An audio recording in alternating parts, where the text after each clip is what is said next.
सारी की सारी सड़कें प्रियंका गांधी के गाल जैसे जरूर बना देंगे। लालू ने कहा था बिहार में कि बिहार की सड़कों को मैं हेमा मालिनी जी के गालों जैसे बना दूंगा। लालू ने झूठ बोला था, नहीं बना पाया, लेकिन मैं आपको विश्वास दिलाता हूं, जैसे ओखले की सड़कें हमने बना दिए, संगम बिहार की सड़कें बना दिए, इसी प्रकार से कालकाजी भी सुधार कैंप के सामने वाली, बराबर वाली, अंदर वाली सारी की सारी सड़कें प्रियंका गांधी के गाल जैसे जरूर बना देंगे। बीजेपी सांसद और अब दिल्ली से बीजेपी के विधानसभा कैंडिडेट रमेश बिदूड़ी एक जनसभा को संबोधित करते हुए प्रियंका गांधी पर आपत्तिजनक कमेंट कर दिया। रमेश बिदूड़ी वीडियो में कहते दिख रहे हैं, लालू यादव ने वादा किया था कि बिहार की सड़कों को हेमा मालिनी के गालों जैसा बना दूंगा, लेकिन वो ऐसा नहीं कर पाए। मैं आपको विश्वास दिलाता हूं, जैसे ओखला और संगम विहार की सड़कें बना दी है, वैसे ही कालकाजी में सारी की सारी सड़कें प्रियंका गांधी की गाल जैसी बना दूंगा। सारी की सारी सड़कें प्रियंका गांधी के गाल जैसे जरूर बना देंगे। लालू ने कहा था बिहार में कि बिहार की सड़कों को मैं हेमा मालिनी जी के गालों जैसे बना दूंगा। लालू ने झूठ बोला था, नहीं बना पाया, लेकिन मैं आपको विश्वास दिलाता हूं, जैसे ओखले की सड़कें हमने बना दिए, संगम बिहार की सड़कें बना दिए, इसी प्रकार से कालकाजी भी सुधार कैंप के सामने वाली, बराबर वाली, अंदर वाली सारी की सारी सड़कें प्रियंका गांधी के गाल जैसे जरूर बना देंगे। रमेश बिदूड़ी के बयान पर कांग्रेस ने आपत्ति जताई है। कांग्रेस प्रवक्ता सुप्रिया श्रीनेत ने मामले पर रमेश बिदूड़ी के साथ साथ पीएम मोदी तक को निशाने पर ले लिया। सुप्रिया श्रीनेत ने एक वीडियो पोस्ट करते हुए कैप्शन दिया, बीजेपी घोर महिला विरोधी है। रमेश बिदूड़ी का प्रियंका गांधी जी के संदर्भ में दिया गया बयान शर्मनाक ही नहीं, उनकी औरतों के बारे में कुत्सित मानसिकता दिखाता है। लेकिन जिस आदमी ने सदन में अपने साथी सांसद को गंदी गालियां दी हो और कोई सजा न मिली हो, उससे और क्या ही उम्मीद की जा सकती है। यही बीजेपी का असली चेहरा है। क्या इस घटिया भाषा और सोच पर बीजेपी की महिला नेत्रियां, महिला विकास मंत्री नड्डा जी या खुद प्रधानमंत्री कुछ बोलेंगे? असल में ये महिला विरोधी घटिया भाषा और सोच के जनक खुद मोदी जी ही हैं, जो मंगलसूत्र और मुजरा जैसे शब्द बोलते हैं, तो उनके लोग और क्या ही बोलेंगे। इस घटिया सोच के लिए माफी मांगनी चाहिए। बीजेपी वस्तुतः महिला विरोधी है और इसका प्रमाण वो बार बार देते हैं। बीजेपी के पूर्व सांसद और अब कालकाजी दिल्ली में उनके विधायक उम्मीदवार रमेश बिधूड़ी जी का प्रियंका गांधी जी के संदर्भ में दिया हुआ बयान न सिर्फ शर्मनाक है, बल्कि उनकी असली कुत्सित महिला विरोधी मानसिकता को दिखाता है। जिस आदमी ने सदन में खड़े होकर अपने साथी सांसद को गंदी गंदी गालियां दी हो और उसकी कोई सजा, उसका कोई खामियाजा ना भुगता हो, उससे क्या ही उम्मीद की जा सकती है। लेकिन क्या इस घटिया भाषा, इस घटिया बयान के लिए बीजेपी की महिला नेत्रियां, महिला बाल विकास मंत्री, बीजेपी के अध्यक्ष जेपी नड्डा और खुद प्रधानमंत्री जी कुछ बोलेंगे? असलियत तो यह है कि इस महिला विरोधी भाषा, इस महिला विरोधी सोच, इस कुत्सित मानसिकता के जनक तो खुद मोदी जी ही हैं।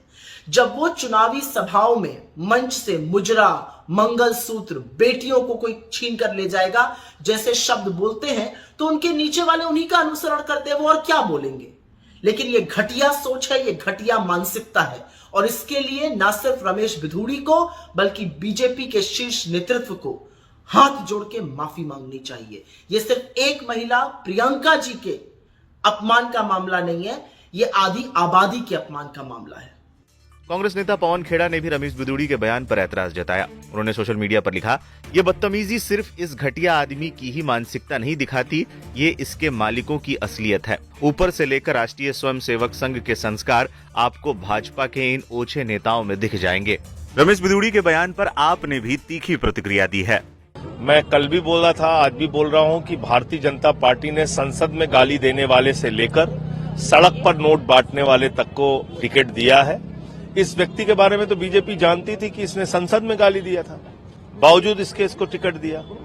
और एक कांग्रेस पार्टी के वरिष्ठ नेता के बारे में ऐसी भद्दी और शर्मनाक टिप्पणी करना, ये तो बहुत ही मतलब शर्मनाक है।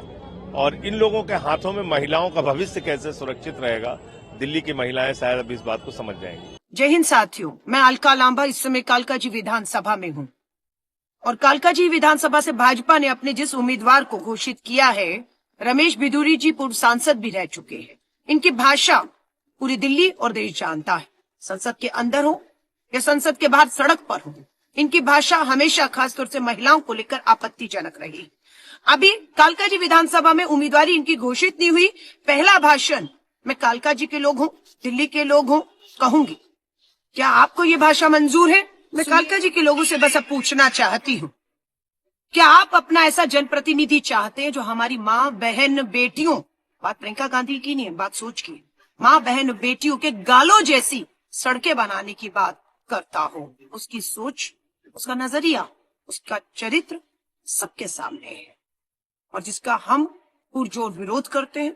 माफी मांगनी चाहिए रमेश बिधूड़ी जी को अपने इस बयान के लिए, और भाजपा के शीर्ष नेतृत्व को इस बयान पर क्या कहना है हम सुनना चाहते हैं। क्या आप अपने इस उम्मीदवार को कुछ कहेंगे या खामोशी से महिलाओं का इस तरह से अपमान होते हुए आप देखते आए हैं, आप देखते रहेंगे? आतिशी के खिलाफ चुनाव लड़ेंगे रमेश बिधूड़ी। दिल्ली विधानसभा चुनाव के लिए बीजेपी ने शनिवार को उम्मीदवारों की पहली लिस्ट जारी कर दी थी। लिस्ट में 29 नाम हैं। इनमें से 7 नेता हाल ही में आप छोड़कर बीजेपी में शामिल हुए हैं। नई दिल्ली से अरविंद केजरीवाल के खिलाफ प्रवेश वर्मा चुनाव लड़ेंगे।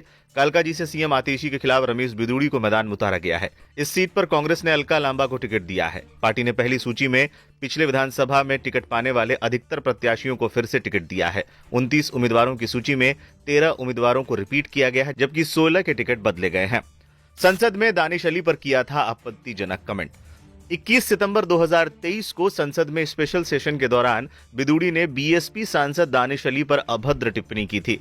दानिश अली ने लोकसभा स्पीकर ओम बिरला को लेटर लिखकर इसकी शिकायत भी की थी। बीजेपी ने भी रमेश बिधूड़ी के बयान की निंदा की थी और तब के सांसद बिधूड़ी को कारण बताओ नोटिस भी जारी किया गया था। हालांकि बीजेपी सांसद निशिकांत दुबे ने दानिश पर आरोप लगाते हुए कहा था कि बसपा सांसद ने पीएम मोदी को लेकर अपशब्द कहे थे, जिसका पलटवार करते हुए बिधूड़ी ने दानिश को उन्हीं की भाषा में जवाब दिया था। क्यों ले रहे हैं?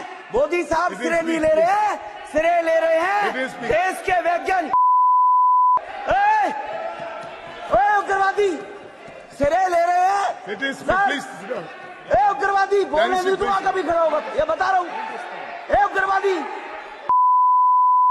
सर, ये जो श्रेय अगर जाता है तो देश के प्रधानमंत्री को जाता है। दानिश अली जी प्लीज उग्रवादी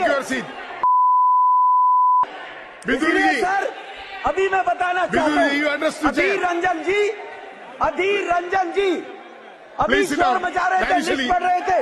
उस लिस्ट में अधीर रंजन जी जब लिस्ट पढ़ रहे थे 1975 से लेकर अभी तक, इसकी बात करते रहना थी। बाहर देखो, अभी रोज पढ़ रहे थे सर। इसरो ने